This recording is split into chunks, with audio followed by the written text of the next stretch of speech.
ውስጥ ይቃጠልና አላህ ይጠብቀን ሲላል አይደል ሰው ልጅ ውስጥ ያረረ ምን አሳረረ ምቀኛ እንቅልፍ የለውም ይባላል ምቀኛ እንቅልፍ የለውም በቃ ነገ ምን ላድርግ ማንን ልጉዳ ምን ላድርግ ካልኩሌት ሲያደርግ ያድራል ሲያሰላስል እንቅልፍ የለውም ምቀኛ ይባላል ራሱንም የሚመቀኘውም ሰው ይጎዳል ይባላል ምሳሌውን ብዙ ቦታ አጥቻለሁ አንዱ ምቀኛ አሉ አንዱ ምቀኛ ነው አንተ የፈለከውን ገንዘብ ጠይቅ ለጎረቤት ግን እጥፍ ነው የሚሰጠው ተባለ ለምንድነው ለጎረቤት እጥፍ የሚሰጠው አለ አንተ ምን አገባ የፈለከውን ጠይቅ ለጎረቤት ግን እጥፍ ነው ተባለ ይሄ ምቀኛ ለምንድነው አላውንም ጠየቀ አንተ 100 ሺህ ብር ከጠየቅ ለጎረቤት ስንት ነው 200 ሺህ ብር 1 ሚሊዮንም ከጠየቅ ለጎረቤት 2 ሚሊዮን ምን አለበት በአላህ 1 ሚሊዮን ጠይቆ ለጎረቤት 2 ሚሊዮን ቢሰጠው ጎረቤትም ይጠቀማል እሱም ይጠቀማል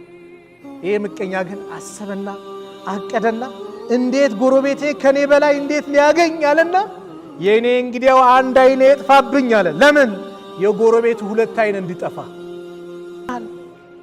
አቅልህን ያስተሃል ቂብላ ያስጠፋሃል መጨረሻው ሰዶት ይስታል ወደ ጠንቋይ ቤት ያመጣል ድግምት የሚሰራው የት ነው ጠንቋይ ቤት አይደል ላ ታሰራለ ለምን በንግድ በለጠኝ ለምን በትምርት በለጠኝ ለምን በትምርት በለጠችኝ ለምን ከኔ ቀድማ አገባች ለምን ወለደ ለምን እንዲያመጣ አላህ ነው ሰጪው አላህ ነው አከፋፋዩ ማሻአላህ በል ማሻአላህ የኛ ባቱን ይቆጨን ነበር አላህ ይጨምርልህ በል ለዚህ ነው እኮ ቅናት የሚባለው ምቀኝነት የሚፈቀደው ሁለት ቦታ ነው በየትኛው ቦታ አንደኛው አንድ ሰው አላህ ገንዘብ ሰጥቶት ሰደቃ ሲያወጣ ኸይር ነገር ሲሰራ ስትመለከት ያ አላህ ለኔም እንደሱ ሰጠኝ ይጥፋበት አይደለም ለኔም እንደሱ ሰጠኝ እኔም ሰደቃ ባወጣ ብትል አጅር ላይ እኩል ትሆናለህ ተባለ ቁርአን ሲቀራ ኸይር ነገር ሲሰራ ስታይ ያ አላህ ለኔም እንደሱ ዕውቀት ሰጠኝ ቁርአን እንድቀራ አድርገኝ ብቀራው ምን ብል ይቻላል ለሱ ግን ይደምበት ከሆነ አይቻልም በዚህ ቦታ ነው የተፈቀደው ከዛ ውጭ ይሄ ከባድ ነው ተጠንቀቁት የኢብሊስ ባህሪ ነው ኢብሊስ እኮ አና ኸይሩ ሚንሁ እኔ ከሱ የተሻልኩ ነኝ አለ ለአደም ስገር ሲባል እምቢ አለ ለምን አና ኸይሩ ሚንሁ እኔ ከሱ የተሻልኩ ነኝ خلقتني من نار እኔን ከእሳት ፈጠርከኝ وخلقته من طين እሱን ከጭቃ ፈጠርከው ማን ነው የሚበልጠው አለ ምቀኝነት ስንቱ ተበላሽ የስንቱ ትዳር በፈሰሰ የስንቱ ትዳር ተበተነ በምን በምቀኝነት ድግምት እያሰሩ በየቦታው ድግምት ደጋሚዎች እየበዙ አላህ ያዝልን ከዛ አይነት ተግባር አላህ ይጠብቀን ዛሬ አልተንሰራፋም ድግምት በዛኩ ዛሬ ድግምት በየቦታው ተንሰራፋ ድግምት በየቦታው አለ ዋናው ቢሮ ጠንቋይ ቤት ነው ጠንቋይ ጋር መሄድ የጠንቋዩን ንግር መቀበል ማስፈጸም እሺ ብሎ እውነት ነው ማለት ኩፍር ነው ከእስልምና ያስወጣል ልንጠነቀቀው ይገባል كما قال رسول الله صلى الله عليه وسلم يا الله ملكتኛ ነብዩ عليه الصلاه والسلام እንደነገሩን من اتى عرافا فصدقه بما يقول فقد كفر بما انزل على محمد صلى الله عليه وسلم አንዳው ቃለው ኪታብ ገላጭ ጠንቋይ ቤት መጥቶ የጠንቋዩ ንግር እውነት ነው አዎ እሱ ያለው እውነት ነው ብሎ ካረጋገጠ فقد كفر بما انزل على محمد صلى الله عليه وسلم بمحمد بتوردው ቁርአን ክደዋል አሉ ነብዩ ሰለላሁ ዐለይሂ ወሰለም ድግምት ማህበረሰቡን ያበላሸ ድግምት ባልና ሚስትን የሚለያይ ድግምት በወዳጆች መካከል ልዩነት የሚያመጣ ዛሬ ተንሰራፋ መነሻው ግን ምንድነው ከተባለ መንስኤውን ማወቅ ያስፈልጋል የቀልብ መበላሸት ነው ቀልባችንን አላህ ንጹህ አላህ አድርግልን ቀልብ ሲበላሽ ቀልብ መጥፎ ነገር ሲሆን ምቀኝነት ውስጣችን ሲገባ ምን ያመጣል ወደ ድግምት ይሄዳል ብዙ ጊዜ ለዚህ ነው በፕሮግራሞቼ ላይ ምቀኝነት ወደ ኩፍር ይወስዳል ብያስተምራለሁ ለምን ካላችሁ መጨረሻው ኒሃያው ወደ ድግምት ወደ ጠንቋይ ቤት ስለሚወስደን ማለት ነው አንድ ሰው እኮ ድግምት ሲያሰራ ድግምት ሲሰራ አንድ ሴት በአንድ እህቷ ላይ አንድ ሰው በአንዱ ላይ ድግምት ሲሰራ ዝም ብሎ የሚሰራ አይደለም በምን ምክንያት መጀመሪያ ቀልብ ነው ሲጠላው እሱ ላይ መጥፎ አመለካከት ሲኖረው መኖር የለበትም መጥፋት አለበት ብሎ መጥፎ አመለካከት ቀልቡ ላይ ሲመጣ አንድ ሰው የት ይሄዳል ጠንቋይ ቤት ይሄዳል የመጨረሻው ጥላቻ ጎሚ በሽታ አላህ ያውጣልን አሚን በለዋ አላህ ነቅል አድርጎ አላህ ያውጣልን ዛሬ ይሄው መገዳደሉ ምን ማለቱ ይሄ በቃ የቀልብ መቁሸሽ ነው እኮ የቀልብ መበላሸት እኮ ነው አንተ ትብስ የሚባል ነገር ጠፋ ሰው ተጨቃከነ አንዱ ለምን ይኖራል እንዴት ይኖራል ይላል። ይሄው በየቦታው ግድያው ምኑም ይበዛው የቀልብ መበላሸት ነው። ቀልባችን አላህ ንጹህ አላህ አድርግልን። ምቀኝነት ከባድ በሽታ ነው። ምቀኝነት የኢብሊስ ባህሪ ነው። ምቀኝነት የአቡ ለሃብ የአቡ ጃህል ባህሪ ነው። ምቀኝነት የይሁዶች ባህሪ ነው። ምቀኝነት የዩሱፍ ወንድሞች ባህሪ ሆኖ ነው ያን ትንሹ ነብዩላህ ዩሱፍን አለይሂ ሰላም ጉድጓድ ውስጥ ያለምንም ርህራሄ የከተቱት ምቀኝነት ነው። እንዴት አባታችን ዘንድ ዩሱፍ ከኛ የተለየ ቦታ ኖረ? ምቀኝነት። ሕፃን ነው ልጅ ነው። ምቀኝነት ግን እውር ያደርጋል። ለምን? ምቀኛ ካንተ ጋር ምንም ጸብ የለውም። አንተ ላይ ለምን ጥሩ ነገር አየው ነው። መኪና ሲያይብህ፣ ልብስ ለብሰ ሲያይ፣ ተለውጠ በትምህርት ውጤት ንግድ ሲስተካከል ወይ የሆነ ነገር አንተን የሚወዱ ሰዎች ሲመጣ እንዴት ወደዱት፣ እንዴት በላ፣ እንዴት አገኘ። አላህ በሰጠው ሲሳይ አንተ ምን አገባ? ሰጪው ማን ነው? ማን ነው? የፈለገውን ርዝቅ የሚያሰፋው ማን ነው? የፈለገውን ርዝቅ የሚያጠበው ማን ነው? አላህ አይደል እንዴ? ታዲያ ለምን ምቀኝነቱ መጣ? በዛ ዛሬ ምቀኝነቱ በዛ። ለምን? አም يحسدون الناس على ما آتاهم الله من فضله ሰዎች አላህ በሰጣቸው ችሮታ ይመቀኛሉ ነው አለ አላህ። ምን እያለ ነው እኮ ይህ ሰው በምላሱ ባይናገርም ተግባሩ አላህ ለሱ መስጠት አልነበረበትም። ለምን ለሱ ሰጠው እያለ ነው የሚያከፋፍሉ። አላህ ምን አገባ? ለዚህ ነው እኮ ነብዩ አለይሂ ሰላቱ ወሰላም አዲስ ልብስ የለበሰ ወንድማችሁን እህታችሁን ስታዩ ዱዓ አድርጉ ነው እኮ የተባለው። ኢልበስ ጀዲደን ወኢሽ ሐሚደን ወሙት ሸሂደን። ሁሌም አዲስ ልበስ፣ ስትሞትም ሸሂድ ሁነህ ሁሌም አመስጋኝ ባሪያ ሁን። ዱዓ አድርግለት። ለምን? ምቀኝነት እንዳይመጣ። አላህ ያለ ህግ አግባብ ህርም ያደረጋትን ነፍስ መግደል ከባድ ጥፋት ነው አሉ ነብዩ ሰለላሁ ዐለይሂ ወሰለም። ያለ አግባብ ነፍስን መግደል ከባድ ጥፋት ነው። እስልምና ለሰው ልጅ ህይወት ዋስትና የሰጠ ክብር የሰጠ ዲን ነው። ማንም ሊጠፋ አይገባም። ማንም ሊሞት አይገባም ያለ ህግ አግባብ። ያለ ህግ አግባብ ምንድነው? ካጠፋ በህግ ተጠይቆ እንደ እስልምና ሸሪዓ ተጠይቆ እንጂ ዝም ብሎ ማንም ሊገል አይችልም። የአንድን ሰው ነፍስ ያለ አግባብ ያጠፋ የዓለም ህዝብ እንዳጠፋ ይቆጠራል ነው የቁርአን አስተምሮ። የአንድ ሰውን ህይወት ያዳነ ደግሞ የዓለም ህዝብን እንዳዳነ ይቆጠራል ነው የቁርአን አስተምሮ። የማንም ህይወት እንዲጠፋ እስልምና አይፈቅድም። ዛሬ ርካሽ ነው። የሰው ደም ረከሰ፣ እንደ ጎርፍ እየፈሰሰ ነው ደም። የሰው ደም ርካሽ ሆነ። አላህ ይጠብቀን። ይሄ ነው እስላም ያዘን። የማንም ደም እንዲፈስ ያለ አግባብ እንዲገደል እስልምና አስተምር። ከባድ ወንጀል ነው ያለ አግባብ ነፍስን ማጥፋት። ሶስተኛ ላይ የተጠቀሰ ትልቁ ወንጀል ቀትሉ ነፍስ ርካሽ ሆነ አይደል? ለዚህ ነው ነብዩ ሰለላሁ ዐለይሂ ወሰለም ገዳይ ለምን እንደሚገድል ሟሽ ለምን እንደሚሞት ማያውቅበት ወቅት ይመጣል አሉ። አሁን ያለንበት ወቅት ነው። ለምን ዓላማ እንደሚገድል አያውቅም። ሟችን በምን ጉዳይ እንደሚሞት አያውቅም። ያ አላህ ነጃ ይበለን። አላህ ይጠብቀን። ሰላም አላህ ያምጣልን።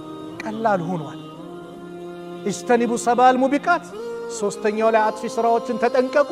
እነማን ናቸው ሲሉ ነብዩ ተነተኑ፣ አስተማሩ። ሶስተኛው ይኸው ዛሬ ይህንን የተናገረ ልጅ ይገደላል አይደል? ሕፃን ልጅ ይታረዳል። ርህራሄ ጠፍቷል። ቀልባችን ደረቀ። ከዚህ በላይ ሊያጠፋን የቀረበ ስራ ምን አለ? ቀልባችን ደረቀ እኮ የለም። ህይወት እየጠፋ እየወደመ በአቋራጭም ይገላል። በአቋራጭ ማስወረድ የሚባለው ርዝቁን ሊበላብኝ ብሎ ገና መንገድ ላይ የሚያጠፋ አለ። ውርጃ ክልክል በእስልምና ከባድ ወንጀል። በፊት የነበሩት ህዝቦቹ ነቢዩ አለይሂ ሰላቱ ወሰላም መጥቶ የታገሏቸው ህዝቦች ሴቶቻቸውን ያዋርደናል ብሎ ይገሉ ነበር። አላህ ኮነናቸው፣ አወገዛቸው። ወንዶችን ደግሞ ድህነትን ፈርቶ ይገሉ ነበር። ሴት ታዋርደናለች ይላሉ። አላህ ሴት በእስልምና ትልቅ ቦታ ክብር አላት። እናት ሆና የተከበረች ናት። እህት ሆና የተከበረች ናት። ሚስት ሆና የተከበረች ናት። ትልቅ ደረጃ አላት። አላህ ደረጃዋን ከፍ አድርጎታል። አራተኛው ወአክሉ ሪባ ወለድ አራጣ መብላት አልበዛም? ወለድ በዛ። ወለዶች በየቦታው ተንሰራፉ። በአንድ ወቅት የዓለም ኢኮኖሚ ተንገዳግዶ ነበር፣ ወርዶ ነበር። በምን ከተባለ መነሻው ወለድ ነው። ወለድ ሲበዛ ምን ይሆናል? ኢኮኖሚ ይንገዳገዳል። ለምን? አላህ ቃል የገባው ጉዳይ ነው። የምሐቁ ላሁ ሪባ ወይርቢ ሰደቃት ነው።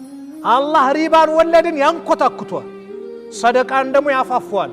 በሰደቃ ነው ህይወት ሊቀየር የሚችለው። በሰደቃ ነው መልካም ነገር ልታመጣ የምትችለው።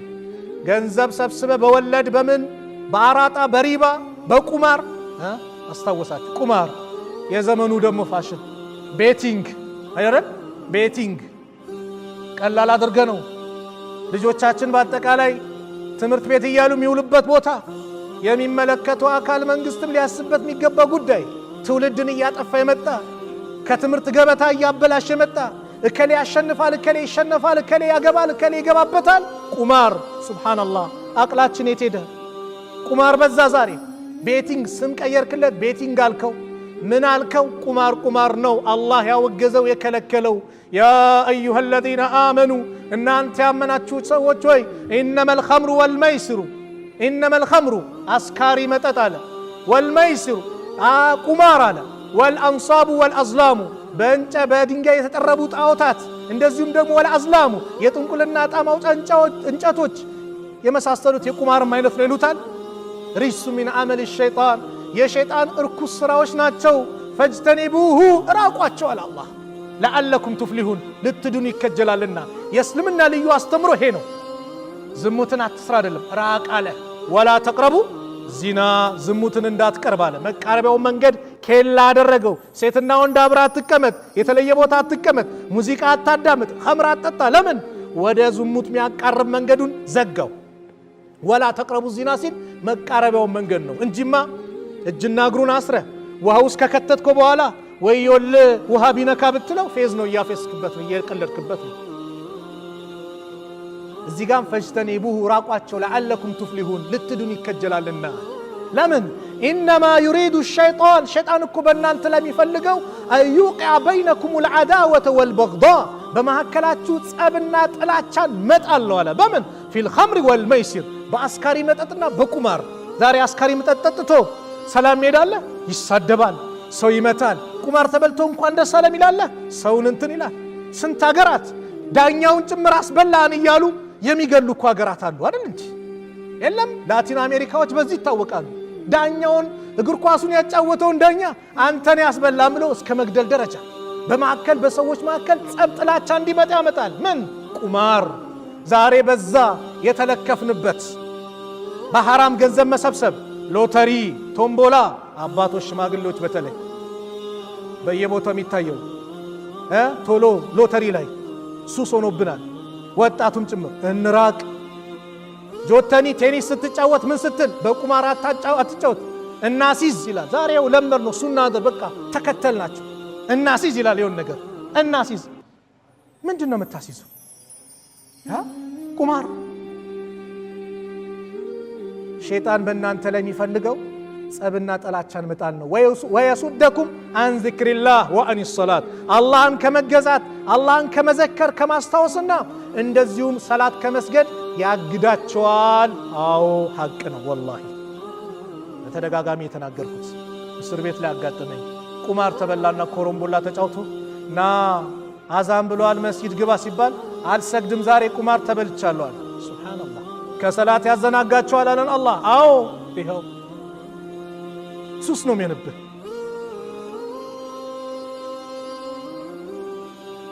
ባለፈው ሳምንት በዚህ ፕሮግራም ላይ አንድ መስጊድ ላይ ያቀረብኩ አንድችን ነገር አውርቼ ነበር።